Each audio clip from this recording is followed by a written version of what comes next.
UK की economic growth 0 होने वाली है। पेरिस बेस्ड ऑर्गेनाइजेशन OECD यही कहती है।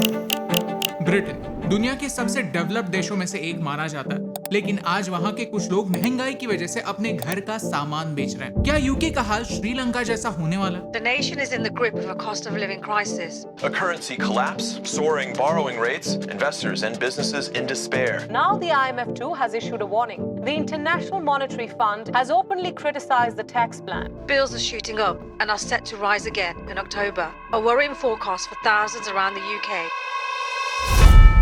ब्रिटिश एम्पायर, जिस पर एक जमाने में कभी सनसेट होता नहीं था, वो आज स्टैगफ्लेशन के अंधेरे में चला जा रहा है। क्या होता है स्टैगफ्लेशन और यूके यहाँ तक कैसे पहुँचा? पूरी स्टोरी के 5 रीजंस, 5 पहलू है जो इंटरकनेक्टेड है। ये 5 पॉइंट्स हमें आज की इकोनॉमी का पूरा पिक्चर दिखाते हैं। चलिए आज उन्हीं रीजंस को समझते हैं और सोचते हैं एक इंडियन पर्सपेक्टिव से ऐसी क्राइसिस रोकने के लिए हम क्या कर सकते हैं। आपका टाइम वैल्यूएबल है, इसलिए ये है सारे चैप्टर्स, लेकिन वीडियो काफी इंटरेस्टिंग है, सो आई वुड हाईली सजेस्ट इसे एंड तक देखिए। और अगर आपको ये वीडियो अच्छा लगा तो अपने दोस्तों के साथ शेयर जरूर कीजिए।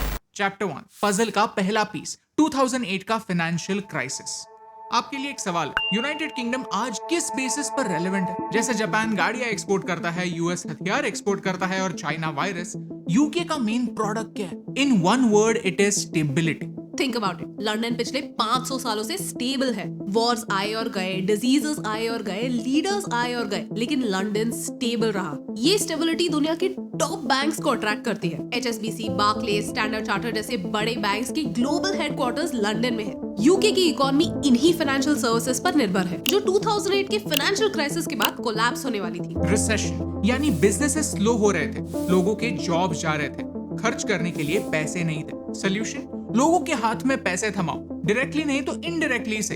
ये चार्ट देखिए, यूके में हाउसिंग लोन जो पहले 6.3% में मिलता था, वो कुछ ही दिनों में लोगों को सिर्फ 2.5% में मिलने लगा। इंटरेस्ट में जाने वाला पैसा लोगों के हाथ आया, यानी उनकी परचेजिंग पावर बढ़ी, डिमांड बढ़ी। इसे इकोनॉमिक्स में क्वांटिटेटिव ईजिंग कहते हैं। आप सोच रहे होंगे कि इंटरेस्ट रेट कम होना एक टेम्पररी सोल्यूशन होगा, इकोनॉमी ट्रैक पर आने के बाद वापस ये रेट बढ़ जाएगा। रॉन्ग, रेट कम ही होता गया। जस्ट कुछ ही महीनों पहले लोग सिर्फ 1.2% पर लोन ले सकते थे। ये सस्टेनेबल नहीं था और अब 2022 में जाकर यूके को करेक्टिव मेजर्स लेने पड़े। इंटरेस्ट रेट्स 14 सालों में हाईएस्ट लेवल तक पहुंच गए, यानी एक एवरेज फैमिली अपने टोटल इनकम का 27%, ऑलमोस्ट 1/3 हिस्सा घर का कर्जा चुकाने में स्पेंड कर रही है। और ये एडिशनल बर्डन सिर्फ पिछले कुछ महीनों में आया है, तो लोग प्रिपेयर्ड नहीं। Chapter 2, Brexit. जिस ब्रिटेन ने पूरे वर्ल्ड में अपनी कॉलोनीज बनाई, उसी सेम ब्रिटेन को 2016 में नेशनलिज्म की याद आई और उन्होंने यूरोपियन यूनियन से अपना रिश्ता तोड़ दिया। ईयू का हिस्सा होने की वजह से ट्रेड में काफी आसानी होती थी, प्लस ईयू के लोग इजीली यूके में आ सकते हैं एंड वाइस वर्सा। लेकिन अब इन दोनों बातों में एक एडिशनल बैरियर आ गया। एक देश को ग्रो करने के लिए लगते हैं स्किल्ड वर्कर्स, जो यूरोप के दूसरे देशों से यूके काम करने आते थे, जिनके नंबर्स अब कम होने लगे। पिछले साल कई पेट्रोल पंप्स में फ्यूल ही नहीं था, क्योंकि ट्रांसपोर्ट करने के लिए ट्रक ड्राइवर्स ही नहीं थे। फ्यूल ना होने का मतलब है जरूरी चीजें मार्केट तक पहुंचने में देरी।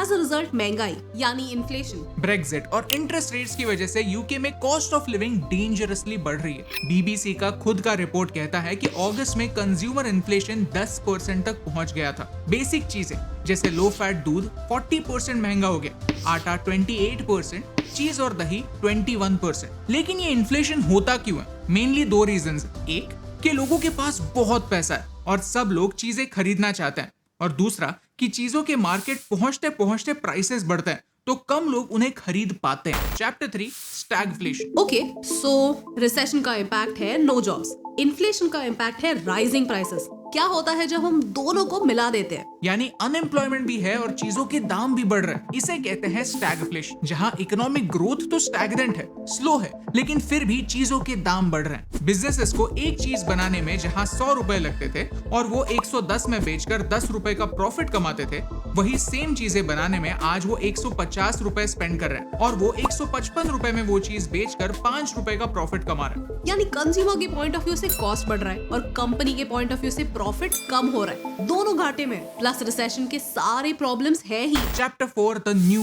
गवर्नमेंट। ये था यूके की इकोनॉमी का फाउंडेशन। कोविड से पहले, रशिया यूक्रेन वॉर से पहले, बोरिस जॉनसन की गवर्नमेंट गिरने से पहले यूके की इकोनॉमी ऑलरेडी अच्छे हाल में नहीं थी और सिचुएशन और बिगड़ने वाली थी। बोरिस जॉनसन के बाद पीएम कौन बनेगा? दो बड़े नाम सामने आए, ऋषि सुनक और लिज ट्रस। और लिज ट्रस यूके की नई प्राइम मिनिस्टर बनी। I am confident that together we can ride out the storm. उन्होंने सोचा जब तक बड़े बिजनेसेस को रिलीफ नहीं मिलता, सप्लाई बढ़ेगा नहीं और इन्फ्लेशन कंट्रोल नहीं होगा। उन्होंने टैक्स कट्स, डीरेगुलेशन और रिफॉर्म्स करने की सोची। उन्हें ये प्रूव करना था कि वो पिछले गवर्नमेंट से अलग है और वो टफ डिसीजंस ले सकती है। And that's where everything collapsed. उन्होंने एक टैक्स कट पैकेज इंट्रोड्यूस किया जिसमें से कुछ पॉइंट्स काफी कंट्रोवर्शियल थे। यूके में सबसे रिच लोग अपने इनकम का 45% टैक्स के तौर पर गवर्नमेंट को देते हैं। उन्होंने 1.5 लाख पाउंड से ज्यादा पैसे कमाने वाले लोगों के लिए टैक्स कम कर दिया। प्लस पहले के प्लान के अनुसार नेक्स्ट ईयर से कॉर्पोरेट टैक्स 19% से 25% होने वाला था। इस गवर्नमेंट ने ये प्लान होल्ड पर रख दिया। लोग ऑलरेडी फ्रस्ट्रेटेड हैं। उन्हें लगा ये अमीर लोगों की पैसे बचाने में मदद हो रही है। The worst part is tax cuts के जरिए जो लोगों को डिस्काउंट्स दिए जा रहे थे, उसकी भरपाई कौन करने वाला था? ऑफ कोर्स आम लोग। सपोज यूके चलाने के लिए 100 रुपए लगते हैं। ये सारे पैसे आते कहां से? लोगों के टैक्स। टैक्स कट की वजह से 100 रुपए की जगह यूके को 80 रुपए मिलते हैं। तो ये ऊपर के 20 रुपए आएंगे कहां से? सड़कें तो बनानी पड़ेगी, गवर्नमेंट एम्प्लॉइज की सैलरी भी देनी पड़ेगी, ऑयल तो इंपोर्ट करना ही पड़ेगा। यानी ये सारे खर्चे तो हैं। तो इन 20 रुपए का डेफिसिट भरने के लिए सरकार को डेट उठाना पड़ेगा, लोन लेना पड़ेगा। Chapter 5 U turn government. इन डिसीजंस की वजह से लोग खुश नहीं थे, IMF खुश नहीं थी, इन्वेस्टर्स खुश नहीं थे। ऑपोजिशन पार्टी तो क्रिटिसाइज कर ही रही थी, उनकी खुद की कंजर्वेटिव पार्टी भी उन्हें क्रिटिसाइज करने लगी। लिज ट्रस को अपनी पीएम की कुर्सी संभालने के लिए कुछ यू टर्न्स लेने पड़े। फाइनेंस मिनिस्टर को फायर कर दिया है। जो 45% टैक्स ब्रैकेट हटने वाला था, जिनसे सिर्फ रिच लोगों को फायदा होता, वो अब रहेगा। एंड लास्टली अगले साल से कॉर्पोरेट टैक्स 25% हो जाएगा। यू रिमेम्बर चैप्टर 1 में हमने कहा था कि यूके की सबसे बड़ी स्ट्रेंथ है उनकी स्टेबिलिटी। इस सारी सिचुएशन की वजह से इसी स्टेबिलिटी को धक्का लगा है। इन्वेस्टर्स ने पाउंड बेचना स्टार्ट किया है, सो डॉलर के अगेंस्ट पाउंड वीक हो रहा है। बैंक ऑफ इंग्लैंड टेंशन में। और अब यूके को इस क्राइसिस से निकालना कैसे है? लीड कौन करेगा? इसका आंसर किसी के पास नहीं है। आज यूके में जो हो रहा है उसे हम एक परफेक्ट स्टॉर्म कह सकते हैं। यानी जो भी गलत हो सकता है वो सब हुआ है। फ्यूल प्राइसेस बढ़ रहे हैं, कॉस्ट ऑफ लिविंग बढ़ रही है, लोगों के जॉब जा रहे हैं, सैलरी कट्स हो रहे हैं। ट्रेड करने के लिए EU का सपोर्ट नहीं है। रशिया यूक्रेन वॉर की वजह से सप्लाई के प्रॉब्लम्स है। और अभी जो नई गवर्नमेंट बनी है वो कंफ्यूज है और शायद गिर भी सकती है।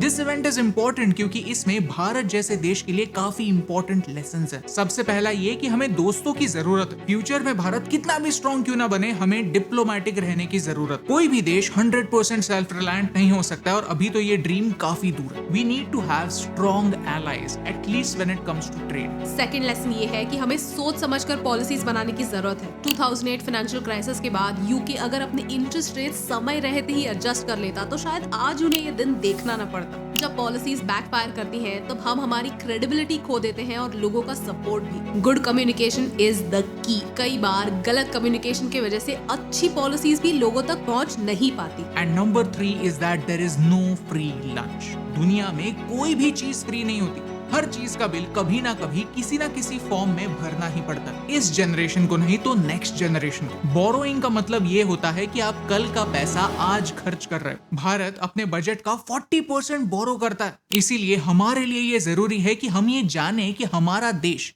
कैसे चलता है। तो अगर आपको इस वीडियो से वैल्यू मिली, अगर आपने स्टैग्नेशन और रिसेशन जैसे कॉम्प्लिकेटेड टॉपिक्स के बारे में कुछ नया सीखा, तो इसे अपने दोस्तों के साथ शेयर करें। क्योंकि इस कनेक्टेड दुनिया में हमें हमारे आसपास क्या हो रहा है ये सीखना होगा, उनकी गलतियों से सीखना होगा एंड मोर इम्पोर्टेंटली उन्हें दोहराने से बचना होगा। और यही इंपॉर्टेंट बात, आप तक पहुंचाने से मुझे फर्क पड़ता।